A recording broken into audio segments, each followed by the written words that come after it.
Quais os princípios e valores por trás da maior personalidade da nossa era? Ou talvez a pessoa mais polêmica que nós, até mesmo aqui no Brasil, ouvimos falar quase que todos os dias. E ninguém mais, ninguém menos que o presidente dos Estados Unidos, Donald Trump. Hoje vamos falar sobre o seu livro, A Arte da Negociação. Vou trazer um pouquinho aqui o que eu entendi desse livro e os principais conceitos que ele mesmo denomina ali como os princípios, né? E todos os pontos pelos quais você deve pensar ao conduzir uma negociação. É muito interessante que, por ser uma pessoa, um empresário do mercado imobiliário, ele traz muitas questões que estão orientadas para negociações do mercado imobiliário, como, por exemplo, a incorporação imobiliária. E uma das suas frases, ele diz que é um mercado no qual você encontra as pessoas mais inteligentes, né?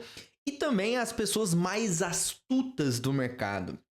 Porque sempre você tem uma certa engenhosidade, né, em toda a negociação imobiliária e também na quantidade de detalhes e a complexidade das operações. Então você tem que ser uma pessoa muito atenta para lidar no mercado imobiliário e geralmente quem chega meio inocente ou meio desavisado acaba quebrando a cara. E é isso que ele fala muito ali no seu livro, contando algumas das suas histórias, né? Então, esse é o livro do Donald Trump, A Arte da Negociação. Ele fala ali sobre muitos detalhes. Eu achei muito interessante o início do livro, onde ele fala, inclusive, sobre como que é uma semana, né? Naquela época ainda como empresário, como era uma semana do seu dia.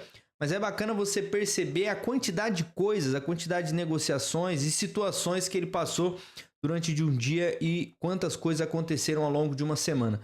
Então, você realmente começa a perceber que no alto nível, as pessoas que estão concluindo, realizando muitas coisas, elas fazem coisa pra caramba o tempo todo, né? Quase que não para, ou mesmo quando para, num cenário tradicional de uma pessoa que talvez tenha uma visão de trabalho como um prestador de serviço ou como um funcionário, aqui no Brasil, o nosso CLT, que ele tem aquela mentalidade de começo, meio e fim do seu dia de trabalho, né? Um empresário geralmente não tem essa coisa, né? Ou um profissional liberal, como os corretores de imóveis, né?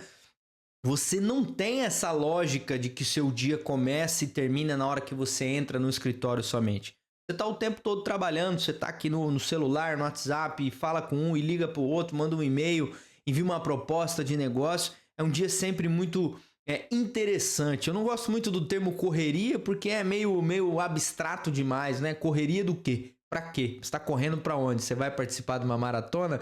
Ou você está numa rotina ocupada porque você assumiu esse objetivo durante um período da sua vida para alcançar aquilo que você espera, né? Nesse momento ali, nesse período. Então, quando tem um propósito, um objetivo, eu acho legal e faz muito sentido. Agora, quando a pessoa usa o termo correria, né? Correria do quê? Para quê? Para onde você está correndo? Você vai participar da próxima maratona aí da sua cidade? Qual que é o objetivo dessa correria, né? E quando você olha para um livro como esse, eu vou até separei aqui na minha colinha, né? Os principais pontos ali da negociação que ele traz, que são 9 no total, alguns mais focados para o mercado imobiliário. O primeiro deles é meio clichê, que é pense grande, mas ele não constrói o raciocínio na linha de que pensar grande e pensar pequeno dá o mesmo trabalho, né?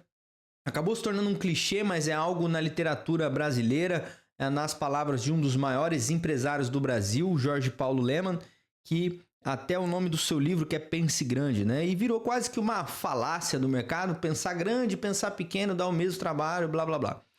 Aqui ele traz o pense grande, porque a maioria das pessoas tem medo de pensar grande, tem medo do sucesso e o que vem com ele, né? E, de fato, é de se pensar. Na maioria das vezes as pessoas gostam do resultado apenas confortável ou mediano. Não estou falando que ele está certo ou que ele está errado. Estou só colocando aqui como ele traz no livro. Então, pense grande é o primeiro ponto. O segundo é conheça o seu mercado. E, de fato, ao longo do livro, ele demonstra um nível de conhecimento minucioso e hiperdetalhista do mercado imobiliário e do que ele se propôs a fazer. Inclusive, no livro ele já demonstra muito conhecimento da parte política.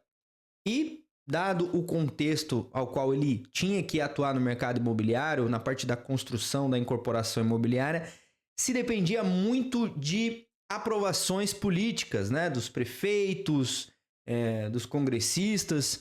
Então, ali no livro, se eu não me engano, foi 1980 ou 90, e essa história se passa, acho que 70 e 80 essa história se passa, ele demonstra uma articulação política muito legal, onde todas essas aprovações políticas ou não impactava muito no seu negócio. Então ele já demonstra essa habilidade de articular e de considerar isso como um fator decisivo no seu negócio. Então, pense grande, conheça o seu mercado no nível do detalhe, isso faz diferença, faz muita diferença quando você está lidando com clientes ou até mesmo pensando em crescer.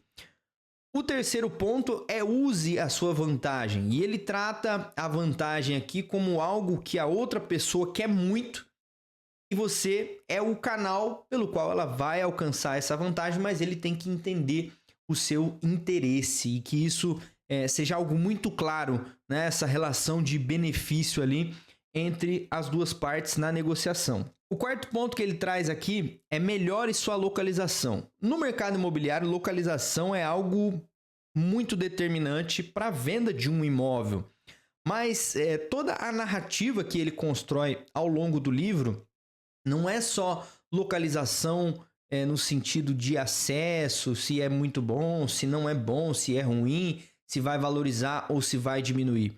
Mas é toda a habilidade, toda a capacidade também, por meio dessa articulação política, de conseguir crescer ou valorizar toda aquela região, porque ele vai colocar um empreendimento ali. Então, em um dos exemplos, ele negocia uma parte que não era tão bem vista do parque, que pegava acesso a uma área lá de Manhattan, que não era muito bem vista, mas ele fez todo um jogo, fez toda uma articulação, desenhou o prédio para que tivesse uma passagem, tivesse um shopping, que as pessoas pudessem passar ali no prédio para acessar o outro lado, que toda essa articulação fez com que naquele cenário valorizasse ainda mais o empreendimento que ele estava construindo. Agora, trazendo isso para a nossa realidade, né, para o nosso mercado imobiliário mais tradicional, aqui um pouquinho mais para o nível terrestre, o nível mais realista, é muito importante você levar isso em consideração ao negociar um imóvel, seja construir, seja comprar e vender, porque de fato não esperamos que você vá fazer toda essa articulação ou investir no entorno para valorizar. Então, seja mais criterioso na hora de comprar, porque vai influenciar muito em toda a sua lucratividade, em toda a sua operação. O quinto ponto é espalhe a notícia, ou ele usa também o fazer bravata, né? Divulgar isso de uma forma muito intensa por meio da mídia e por meio da articulação com jornalistas. Ele sempre teve amizade ou aquele relacionamento benéfico ali com jornalistas, então quando ele queria divulgar alguma informação, ele tinha meios de fazer. E também por meio da interação social em círculos sociais estratégicos, sendo sócio de um clube, fazendo parte de um grupo, onde ele tinha uma voz, uma representatividade muito legal. Então esse ponto aqui é muito interessante você pensar estrategicamente ao negociar. O sexto ponto é revidar ou confrontar, ser combativo, né? Ser até agressivo. Ele usa muito essa palavra ao longo do livro, né? Em toda a construção, de você ter uma certa agressividade no sentido de ir direto ao ponto, de confrontar mesmo. E a gente pode ver hoje pelos acontecimentos atuais que ele não se esqueceu e não deixou esse fator de lado. O sétimo ponto é entregue o seu produto, entregue aquilo que você está prometendo. No caso dele, ele prometia imóveis e é muito conhecido no mercado imobiliário em situações que não se entrega aquilo que foi prometido, não só no mercado imobiliário, mas em diversas situações, onde as pessoas acabam não entregando aquilo que elas prometeram.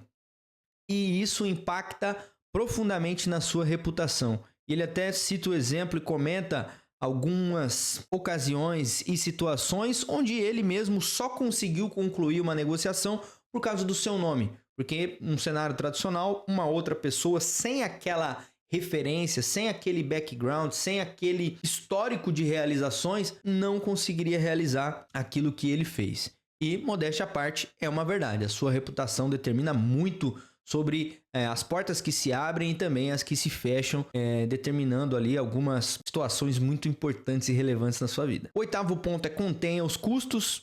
E ele constrói essa questão ali e o impacto disso no mercado imobiliário, principalmente na parte da incorporação, o quanto isso é importante, porque realmente o lucro vai ralo abaixo ali ao longo da construção do produto, como ele cita no livro. E isso em qualquer mercado, né? O custo ele acaba crescendo naturalmente. Se você não tiver essa precisão em conter os custos, eles vão crescer e eles podem comprometer e muito a sua rentabilidade e a sua lucratividade aí nesse negócio. E o nono e último ponto, mas não menos importante, que eu achei fantástico, é divirta-se. Divirta-se, faça isso com alegria, faça isso com diversão e faça de uma forma leve, porque segundo ele não teria um motivo, um sentido muito maior, nem somente se fosse só por conta do dinheiro. Então fazer isso de uma forma leve, se divertir, have some fun, enjoy it, se divertir mesmo ao longo de toda essa trajetória em torno dessa negociação